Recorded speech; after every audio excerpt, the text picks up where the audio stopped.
जी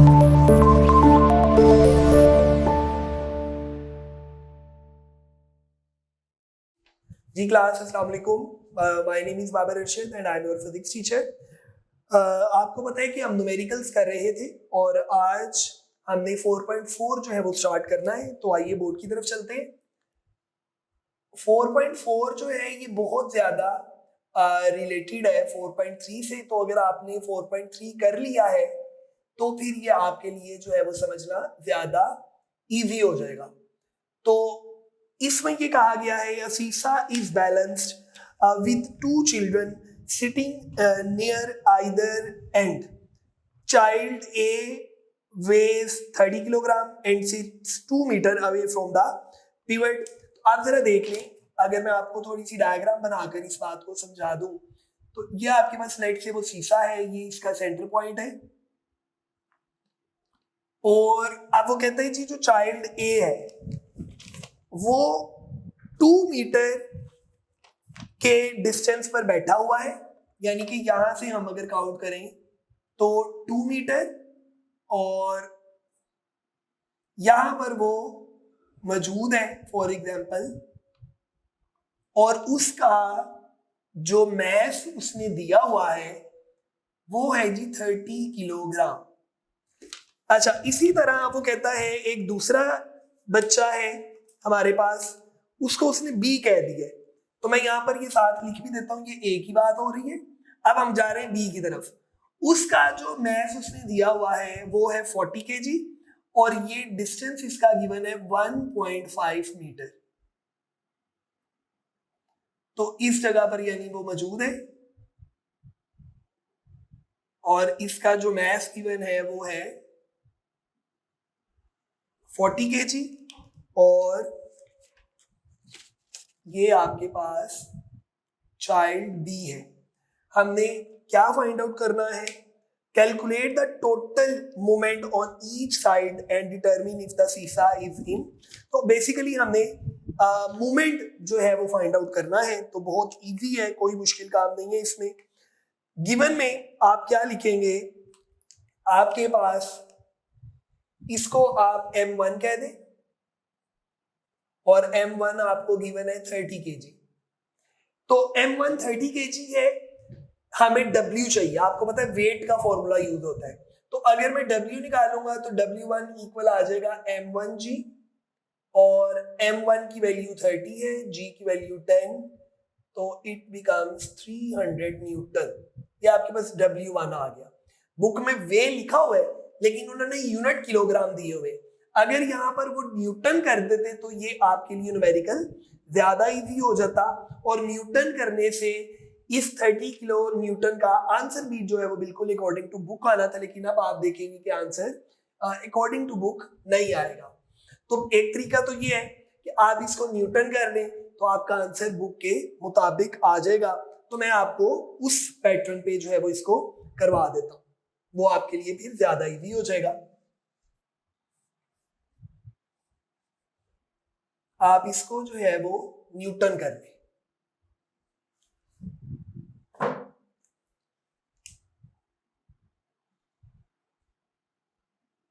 और इसको फिर हम W1 कह देते हैं और ये जो डिस्टेंस इसका गिवन है L1 ये हो जाएगा 2 मीटर।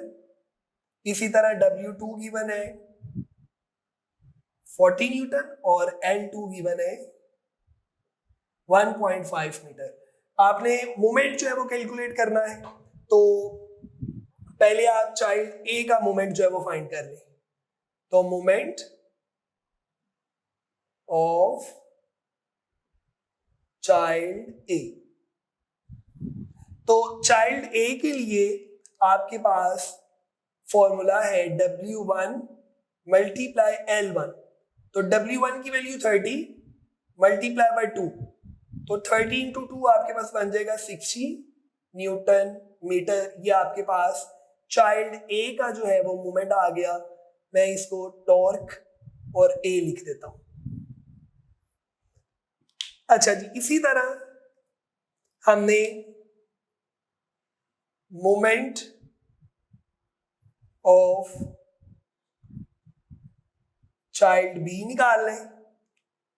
तो उसके लिए W2 आप यूज करेंगे मल्टीप्लाई L2, तो W2 क्या था 40 मल्टीप्लाई L2 1.5, तो जब आप इसको मल्टीप्लाई करेंगे तो इसका आंसर भी 60 आएगा।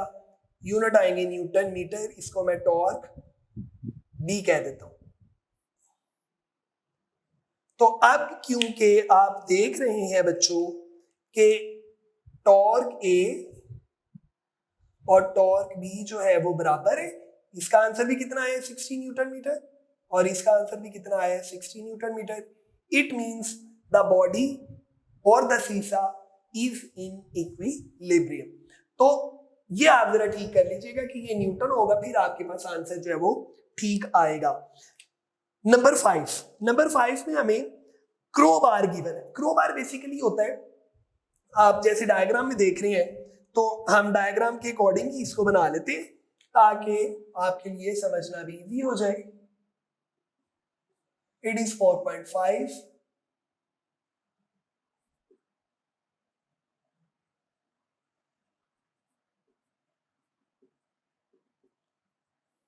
गिवन डाटा लिखेंगे पहले। अच्छा, गिवन डाटा से पहले मैं आपको डायग्राम इसकी बनाकर दिखा देता हूं।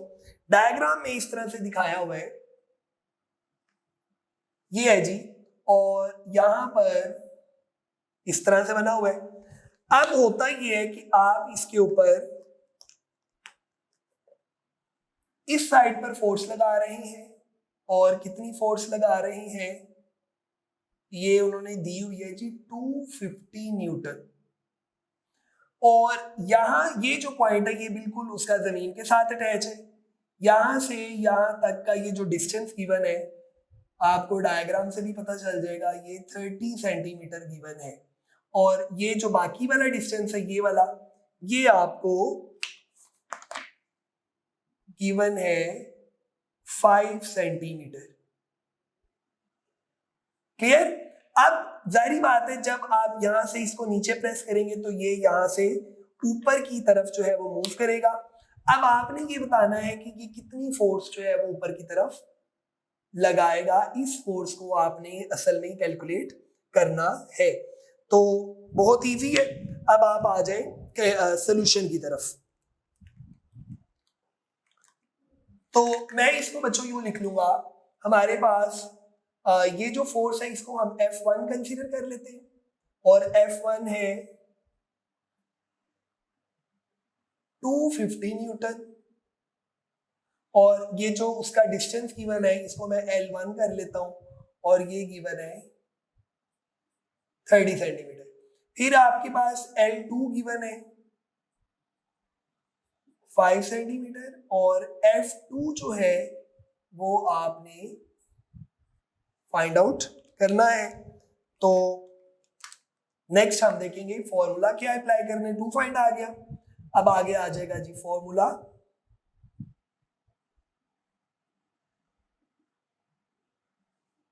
तो जैसा कि आप लोगों को पता है प्रिंसिपल ऑफ मोमेंट्स के मुताबिक F1 multiply L1 equals to F2 multiply L2। तो क्योंकि हमने F2 निकाल लिए, यहाँ पर जो फोर्स लग रही है उसको मैंने F2 बोला है, इस फोर्स को हम F1 कह देते हैं। तो F2 निकालेंगे तो ये L2 यहां आके डिवाइड होगा।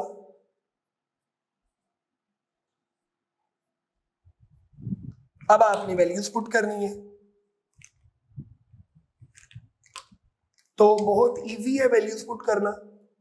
F1 की वैल्यू 250, L1 की वैल्यू 30 और यहां पर आएगा L2। तो L2 की वैल्यू जो है वो 5। तो अब आप इसकी कटिंग कर लें, यहां पर ये 5 1 दा 5 और ये हो जाएगा 5 5 दा 25 और 0। तो 50 को 30 से मल्टीप्लाई करें, 15 0 0 और फोर्स है तो यूनिट क्या आएंगे न्यूटन। तो ये जो है वो बच्चों आपके पास F2 की वैल्यू आ गई। ठीक हो गया, बहुत इजी है, कोई इसमें मुश्किल काम नहीं है। नेक्स्ट हम चलते हैं 4.6 की तरफ। 4.6 जो है ये भी इंपॉर्टेंट है। 4.6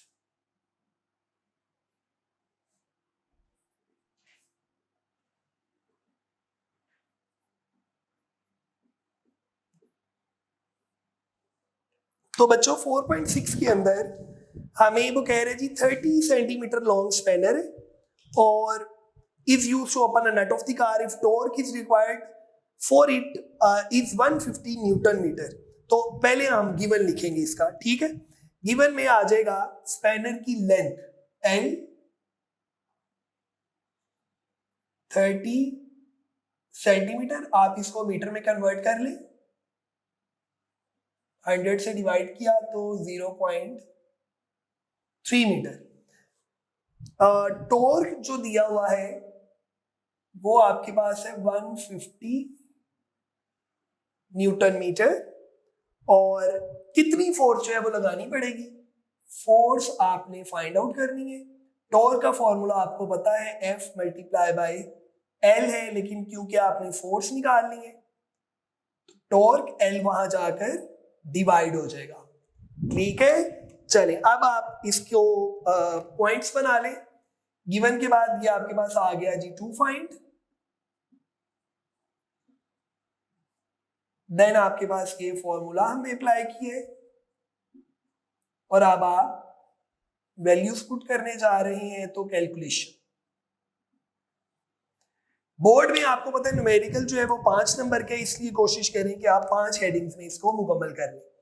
टॉर्क की वैल्यू हमें गिवन है बच्चों 150 और डिस्टेंस और लेंथ हमें गिवन है 30, तो ये 0 इससे कट गया, 3 5 था 15, फोर्स तो यूनिट आ जाएंगे न्यूटन, तो 5 न्यूटन फोर्स जो है वो आपको अप्लाई करनी पड़ेगी। बट मुझे लगता है यहाँ पर कुछ गलती हो गई है। टॉर्क आपको गिवन है 150 और मोमेंट आर्म आपको गिवन है 30, जिसको हमने 0.3 सॉरी ये यहाँ पर मिस्टेक की है और बच्चे भी तकरीबन आप समझ लें यहीं पर गलती करते हैं 0.3। तो 0.3 से आपने क्योंकि डिवाइड करना है, क्योंकि हमने सेंटीमीटर को कन्वर्ट कर लिया था किसके अंदर, मीटर के अंदर। तो जब आप इसको इससे डिवाइड करेंगे तो अब 15 डिवाइडेड बाय 150 डिवाइडेड बाय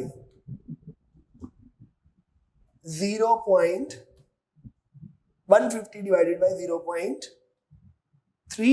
तो ये आ गया जी 500 न्यूटन। तो आपको कितनी फोर्स लगानी पड़ेगी स्पैनर के ऊपर, 500 न्यूटन फोर्स है वो आप अप्लाई करेंगे। तो इस तरह से आपके पास बहुत इजी जस्ट 3 न्यूमेरिकल हमने आज के लेक्चर में किए हैं। आपका काम ये है कि आपने इनकी रिटर्न प्रैक्टिस जो है वो लाजमी तौर पर करनी है, ताकि न्यूमेरिकल आपको अच्छे तरीके से कॉन्सेप्ट जो है वो इनका क्लियर हो जाए, याद नहीं करना, ठीक है। चलिए जी, अपना ख्याल रखें बच्चों, अल्लाह हाफिज।